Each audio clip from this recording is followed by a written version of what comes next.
Hi. I don't know if that's going to be quite my rap. What I'm talking today is basically giving a good plug that surgery is fantastic.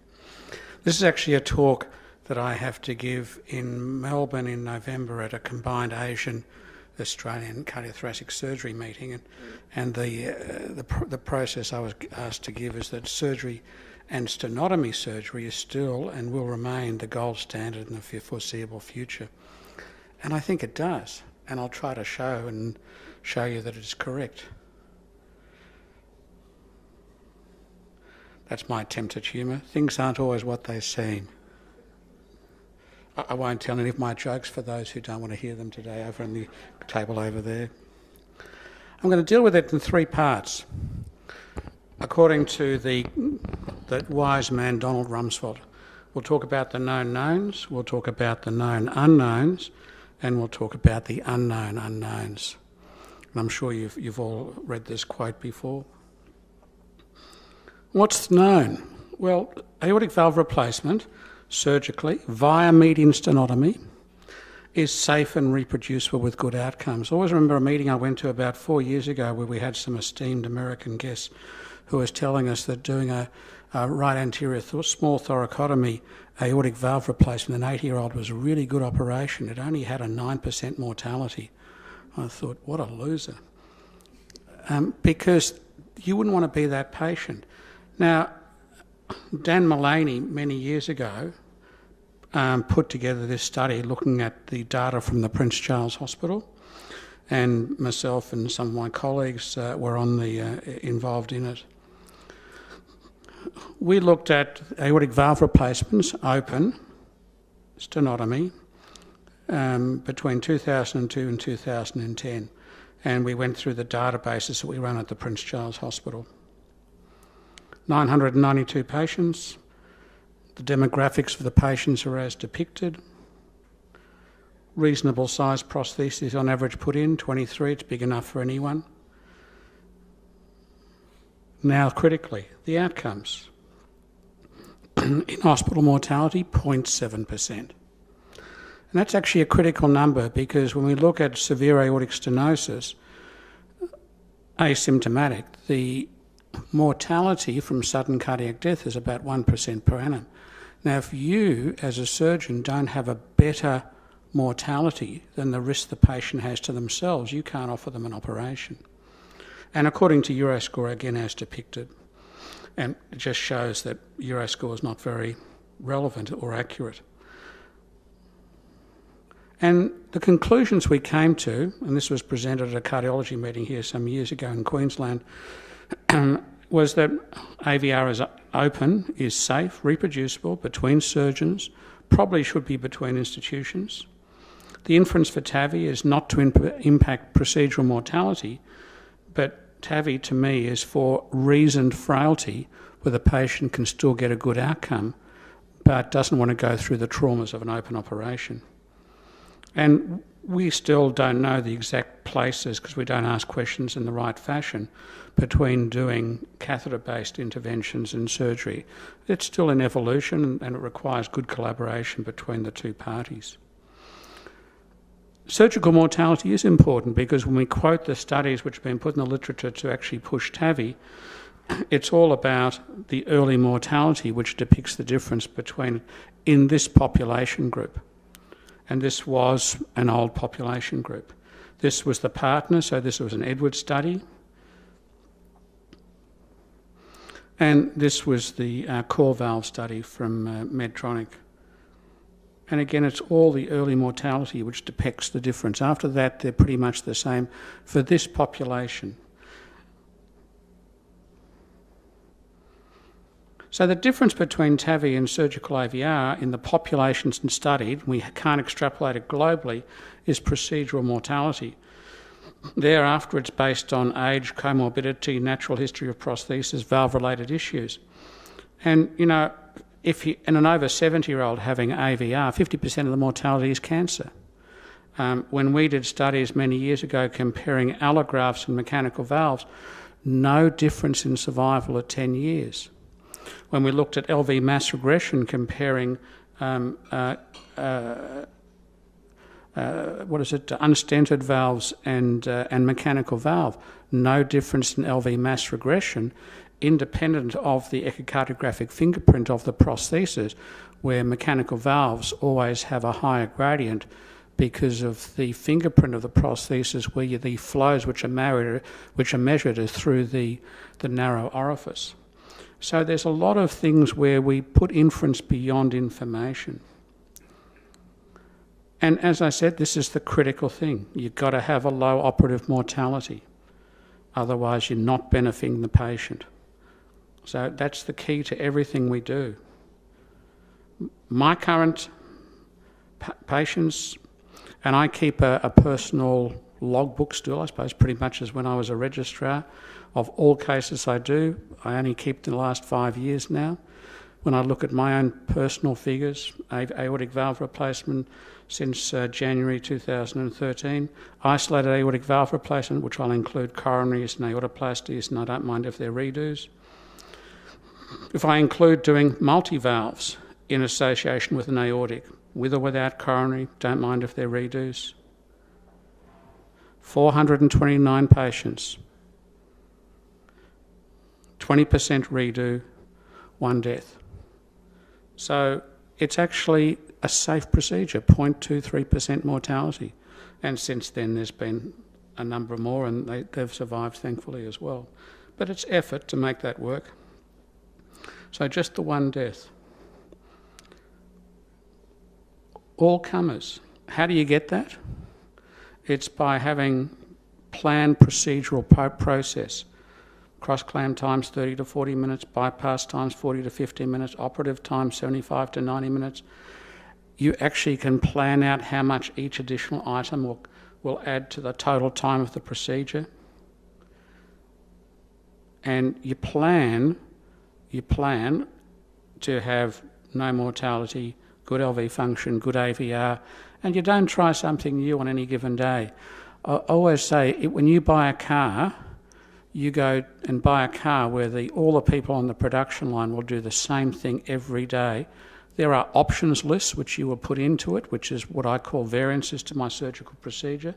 But you don't change the process, because if the product works, unless you're going to investigate any change to the product which you provide, you don't make any little change, I'll try this today. You never do that. These are the outcomes in 85-year-olds. The guy on the left's at 6 weeks. The guy in the middle is at 1 week after operation, before he's going home. He was going to go make a few bets on the races that day. And the lady on the right was at 10 days just before she went home, because you can't travel, can't fly back up north before that. Operative time is important to outcome. There's less trauma response, better recovery. It's cost effective. The most expensive venue in the hospital is the operating room.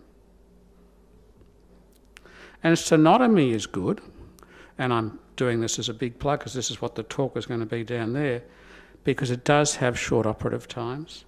Central cannulations avoid stroke risk and avoids groin complications with the artery or with ischemia to the leg. You've got the best exposure, you've got the least trauma within the aortic root, you've got flexibility to operative requirements, and it's a very reproducible product. Known unknowns. TAVI has significant imponderables. We'll see how Carl deals with this later. This will be his test. And thanks to Michael Mack at a Houston Aortic Symposium I went to earlier this year, these are the big ones. Stroke, paravalvular regurgitation, which is being corrected with the current prostheses, permanent pacemaker, valve thrombosis and durability. And I include as an extra coronary obstruction when you do valve and valve, particularly if it's extrapolated to younger patients. Stroke, 4% at 1 month, 9.5% at 1 year. Maybe not quite in Carl's hands, but that's certainly the numbers which are quoted. And that's a reflection also of the patient population which it's being dealt with, in that this patient population is going to have a continuing stroke risk over time no matter what. It's the nature of the beast. paravalvular regurgitation is decreased by the S3 valve, which is now being used, which has a cloth on the outside of it to limit that. Whether that causes significant prosthetic valve endocarditis risk if there's a small leak, I don't know. I haven't seen the data on that, but it's something which I contemplate. Permanent pacemaker, about 11%. Again, significant reflection of the population being dealt with, because these patients are going to have conduction disturbance no matter what, whether it's been documented or not. Durability. We're comparing glove leather and shoe leather. So when you have a TAVI, the actual material utilised is thinner than with a surgical valve. And even when we put a surgical valve in, a 27, if you put a larger size one, has thicker pericardium utilised for the bovine pericardial valves than a 21 does. The thickness reduction, speaking to the engineers at the factory, is about a 55 to 60% compared to a surgical bioprosthesis. And so we're already seeing, and the denominator is difficult to assess, but we're already seeing, and this is the quoted number from Michael Mack, about a 20 to 30% structural valve deterioration by 10 years. And it's purely because it's less material. You can't crimp down a prosthesis to a small size if you use the same thickness of material. But in the population that's now being used in, the competing risk of structural valve deterioration to patient mortality when you're putting it into an 85-year-old is not really there. But if you're putting it into a 70-year-old, there's going to be a different impact. This is from a Perimount app, so they now provide an app for my phone which will allow me, for any patient I go to tell them how long the longevity is going to be in them of the prosthesis I put in. This is the structural valve deterioration and reoperation rate from their database at 5, 10, 15 and 20 years. And it's hard to compete with. And in the end, I don't think it is a competition, to be honest. And valve thrombosis with TAVIs. 7% typically clears with warfarins, pretty specific to the sapien prosthesis, possibly relates to oversizing with excess tissues. And the reason you can see that is that this is a patient where I cut out a valve in valve, and you can see the crinkling in that right leaflet at the top. This was a sapien which went into a Perimount prosthesis. The lady was deemed not fit for reoperation. She'd had 2 previous surgeries, including AVR, MVR and CABG. It's just that she dissected her aorta post-operatively and then was suddenly a surgical case. When the aorta grew to 7 centimetres, it was okay to operate on her again. She survived. Here again you can see the crinkling on the leaflets. And when you get the crinkling, areas of stasis, you'll get thrombosis. So I think, you don't want to have excess tissue inside there. Perimount valves and these sapien valves are not designed to have a high coaptation surface. They often have a small central leakage within them to actually allow them to function most optimally. Another picture of it. And then you can get coronary obstruction with valve and valves. Stentless valves into allografts, or Torontos, which are now off the market, or Cryolife O'Brien valves, which are now off the market. Tall stented valves, particularly if the leaflet's external to the frame, mitroflows, trifectas. Supraannular valves, through the bioprosthesis annulus being above the host annulus and then the stents being at the height of the sinotubular junction. If you have a tubular aorta, so the aortic root is fairly straight rather than having nice outpouchings for the coronary ostia, and I think potentially for the Percival valve. And it was interesting, I was speaking to the valve rep for that, and they're actually trying to redesign the valve now because they can see that it's not going to be ideal for valve and valve. And that was just in discussions this week. So this will be hard to see. This is a patient who had a previous Toronto valve, and one of the leaflets had torn, Now, this thing here is actually leaflet tissue covering over the left main. So if this patient would have had a valve-in-valve for their Toronto, at the end of it, they would have had sudden cardiac death on the table. They were 89. This is how they looked at the end of the procedure. He was still deaf. The operation didn't correct his deafness. He was still bone deaf after the operation. So cardiac surgery is not perfect. But he was an absolute larrikin. He was a true dirty old man. He was fantastic. I really enjoyed him. And that's why he survived, because he had volition. He had volition. So you actually seek that out in the patient you're going to do at this age group, that they actually have still a joy for life. And you can see he smiles, and that's actually him. He didn't put that on. That was just what he was like. The unknown unknowns, extrapolating TAVI to the young. You're going to create an abnormal coronary circulation forever. You'll get stasis behind the prosthesis, as you saw by some of those diagrams. I'm going to do a little a hand-drawn one, which is pretty crappy, but it shows what happens. And you can get root thrombosis, which is what you see in LVADs. And it relates to the cylinder being in the root, and there's a risk of sudden cardiac death if you put these into the younger patients. And so what you'll get is a cylinder with an abnormal flow system behind the valve and then the TAVI down to here, and this will have progressive thrombosis. You've got a ninus for the stasis, because you've got this big calcific lumps which are going to be down there anyway. And that's what it's going to be like. The retained degenerate valve tissue will be a continuing embolic risk and stroke risk. And there's the problem of structural valve deterioration requiring reoperation. Or, I don't know how that's going to go when you have the valve inside the native valve, and when they get native valve endocarditis, or is it prosthetic valve endocarditis, and how that's going to be when you want to cut that out in the future, and how that's going to destroy the aortic root.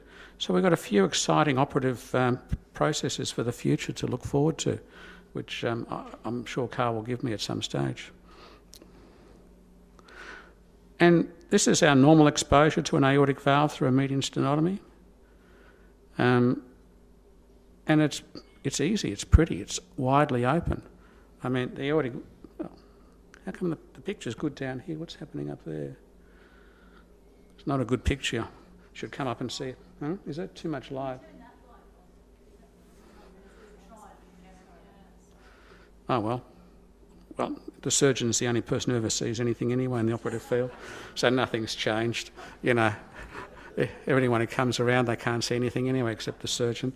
His head's in the way the whole time. And they always cover it over because their heads are ugly. But anyway. So other issues we might see, who knows? But that's part of the evolution. I mean, the evolution of valves is such that there are a couple of valves which I've already talked about which have become historical now. So everything is an evolution. Change the conversation. Are we asking the question in the right fashion? Well, patients, and I don't know why, but there is this thing that patients don't want warfarin. I think there's a lot of emotive rhetoric which is done, which is actually pushing things in that direction. I'm not sure it's right. Australia is one of the best countries in the world as far as warfarin control. It's in the top 5 in the world. It's way better than America. So I think the fear factor which has been evolved, and we do create fear factors, is an issue. So what we're looking at, though, is now sequential tissue valves with low repeat procedural risks, and looking at, and this is hard when you're contemplating a patient, looking at 30 to 40 year natural histories if you're looking at young patients. That's what the patient wants. It's like presenting 5-year data to a 40-year-old. They're not interested. They actually want to hear something a bit more relevant to where they see themselves in their lives. What the heart team wants, and this is an evolving thing and it's not always related like this, is complementary use of technologies. Now, there's been the conversations in relation to, CABG and stents, and you still hear it from both groups, is so ancient in the way people talk about it, because again, if you want the 30 to 40 year natural history for a patient who's young, it's the complementary use of stents, medical management, surgery, medical management. And in fact, everything's balanced out now, and the most critical thing we've seen, which everyone believes a lot more in now, is medical management. In relation to this, the balance which is going to be done is in evolution. So surgical AVR is great. I believe that. I think it's a great product. But so is TAVI in the right patient. At Prince Charles, 582 patients, procedural mortality that looks at to 3 days. I don't know where that 3-day stuff comes from, but that's how they measure it. 0.7%, 30-day, 3.3%, 1 year mortality, 9.7%. Good outcomes. At St Andrews, when I was asked them for that after they'd done their first 120, 2 deaths at a month, 1.67%. Good results, great results by world standards. What we have to do surgically is provide a good product which the cardiologists want to buy and the patients want to buy, because things go hand in hand. You have to have something which they feel comfortable to refer to. The prosthesis choice should be low-profile valve and valve suitable if you're going to put a tissue valve in. And the operative design needs to provide clearance to the posts of the bioprosthesis so the coronaries can get flow later, so they can be TAVI suitable. This is a little bit better to see. So big prosthesis, put a patch in so the aorta is widely open, so these posts will have clearance and the coronary ostia will be clear. The prosthetic design, the leaflets need to be better waterproofed so that they don't become stiff and degenerate early, and we don't want to get pannus or keloid at the junction of the prosthesis and the leaflet tissue, because that can't be expanded out. And an expandable stent. And the Resilia, which is the latest incarnation from Edwards, actually is changing the aldehyde within it so that potentially that won't occur, and has also got an expandable frame. So that's the first thing, which is first prosthesis, which is specifically designed for it. Porcine prostheses are also suitable, and we use those often in the mitral position. Valve repair, will that become historical in the older patient? Because it's certainly valve repair in both the aortic and in the mitral position is not TAVI suitable for the next procedure. And it might well be, and this is something which hasn't been asked, that in fact what you should do is design a mitral valve operation which is TAVI suitable for the future. So 10 to 20% of mitral valve repairs wear out by 10 years. In a 70-year-old, a bioprosthesis actually has a better longevity. And it is suitable now to get transeptal into a porcine valve if the anterior leaflet has been displaced back to the mural annulus, to actually do a valve-in-valve into that transeptally. Now, 85-year-old, the prosthesis wears out, doesn't need a reoperation, goes to the TAVI team. And the same applies to aortic valve repairs past a certain age group. And I don't know what that is. So my conclusion is that surgical AVR is a gold standard.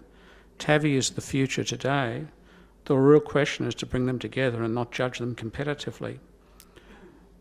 There is no question that a strong surgical service makes the TAVI providers get better outcomes and protects the heart team.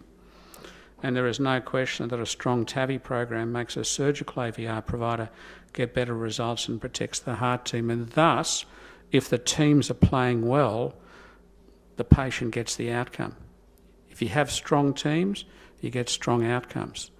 People always say focus on the patient. I think you focus on the team, make sure the building blocks are correct to the service you provide, and then you can focus on the patient afterwards and get the best outcomes. Surgical sternotomy AVR is great. I don't know if I'm the bear or the deer, but you can work that out. Thanks, guys. Cheers.